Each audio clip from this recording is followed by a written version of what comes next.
அன்பர்கள் அனைவருக்கும் என்னுடைய அன்பான வணக்கங்கள். ஆடி மாத ராசி பலன். சிம்ம ராசி. ஆனி மாதம் நிறைவடைந்து ஆடி மாதம் தொடங்க உள்ளது. சந்திரன் வீட்டுக்கு சூரியன் வரும் இந்த அற்புதமான ஆடி மாதத்தில் சிம்மராசிக்காரர்களுக்கு கிடைக்கும் பலன்கள், வழிபட வேண்டிய தெய்வங்கள், கவனமாக இருக்க வேண்டிய விஷயங்கள் குறித்து இந்த பதிவில் காணலாம். இந்த ஆடி மாதத்தில் சிம்மராசிக்காரர்களுக்கு கிடைக்கும் பலன்கள், மேன்மைகள், கவனமாக இருக்க வேண்டிய விஷயங்கள் குறித்து இந்த பதிவில் காணலாம். ஜோதிட சாஸ்திரத்தின்படி ஒவ்வொரு கிரகங்களும் குறிப்பிட்ட கால இடைவெளியில் ஒரு ராசியிலிருந்து இன்னொரு ராசிக்கு இடப்பெயர்ச்சியாவது வழக்கம். இந்த கிரக மாற்றங்களால் சில ராசிக்காரர்களுக்கு நல்ல பலன்களும் சில ராசிக்காரர்களுக்கு அசுப பலன்களும் ஏற்படும்.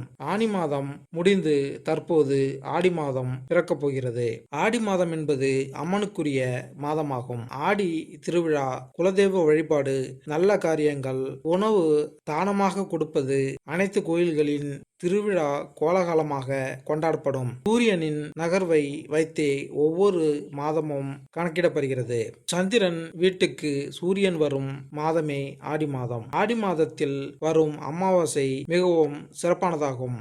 சிம்மராசிக்காரர்களுக்கு இது நாள் வரை உங்கள் ராசியில் இருந்த செவ்வாய் பகவான் கன்னி ராசிக்கு பயிற்சியாகிறார். சுக்கிர பகவான் ரிஷபத்தில் இருந்து மிதுன ராசிக்கு பயிற்சியாகிறார். கேது பகவான் உங்கள் ராசியில் இருக்கிறார். சனி பகவான் வக்கரமடைந்துள்ளார்.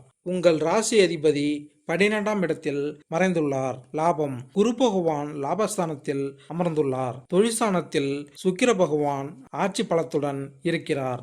ஆடி 10ஆம் தேதி சுக்கிரன் லாபஸ்தானத்துக்கு பயிற்சியாக உள்ளார். தொழில் அமோகமாக இருக்கும். பணவரவு சிறப்பாக, லாபம் நன்றாக இருக்கும். பொருளாதாரம் சிறப்பாக இருக்கும்.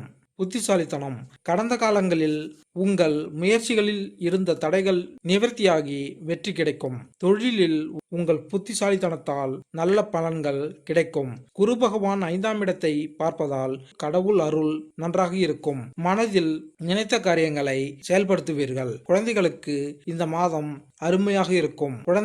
குழந்தைகளின் கல்வி, வேலை வாய்ப்புக்கு வெளிநாடு செல்வதற்கான வாய்ப்புகள் உள்ளது. குழந்தை பாக்கியம் இல்லாதவர்களுக்கு குழந்தை பேறு கிடைக்கும். குழந்தைகளால் நீங்கள் பெருமிதம் கொள்வீர்கள். குழந்தைகள் விஷயத்தில் இருந்த அனைத்து குறைகளும் நிவர்த்தியாகும். உத்தியோகம் இல்லாமல் இருந்தவர்களுக்கு வேலை கிடைக்கும். எச்சரிக்கை. மாத தொடக்கத்தில் செவ்வாய் உங்கள் ராசியில் இருப்பதால் கோபம், ஆக்ரோஷம் அதிகமாக இருக்கும். ராசி அதிபதி விரயஸ்தானத்தில் இருப்பதால் எதிலும் நிதானமாக சிந்தித்து செயல்பட வேண்டியது முக்கியம். ஏற்கனவே அஷ்டம சனி நடைபெற்று கொண்டிருக்கிறது. சனி குடும்பம் மற்றும் தனஸ்தானத்தை பார்க்கிறார். கடன் சார்ந்த விஷயங்களில் எச்சரிக்கை தேவை. குடும்பம். பணம் கொடுக்கல் வாங்கல், முதலீடுகளில் கவனம் வேண்டும். குடும்பத்திலும் அடிக்கடி பிரச்சனை ஏற்பட வாய்ப்புகள் உள்ளது. கணவன் மனைவி மோதல் போக்கை தவிர்த்து விட்டு கொடுத்து செல்வது நல்லது. வாழ்க்கை துணையிடம் விவாதம் செய்வதை முற்றிலும் கைவிட வேண்டும். யாருக்காகவும் ஜாமீன் கையெழுத்து போடக்கூடாது.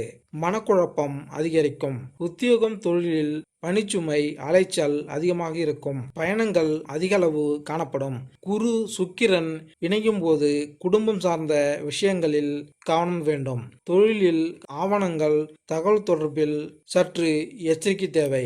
எதிர்மறை சிந்தனைகளை தவிர்க்காவிடின் மன அழுத்தம் அதிகமாக இருக்கும். உத்தியோகத்தில் சிக்கல்கள் அதிகமாக காணப்படும். இருக்கும் உத்தியோகத்தை தக்க வைத்துக் கொள்வது புத்திசாலித்தனம். சிவன் கோவில் சென்று வழிபடுவது நல்ல பலனை கொடுக்கும். மேலும் இந்த பதிவு உங்களுக்கு பிடித்திருந்தால் லைக் பண்ணுங்க, கமெண்ட் பண்ணுங்க, மறக்காம சப்ஸ்கிரைப் பண்ணுங்க. நன்றி, வணக்கம்.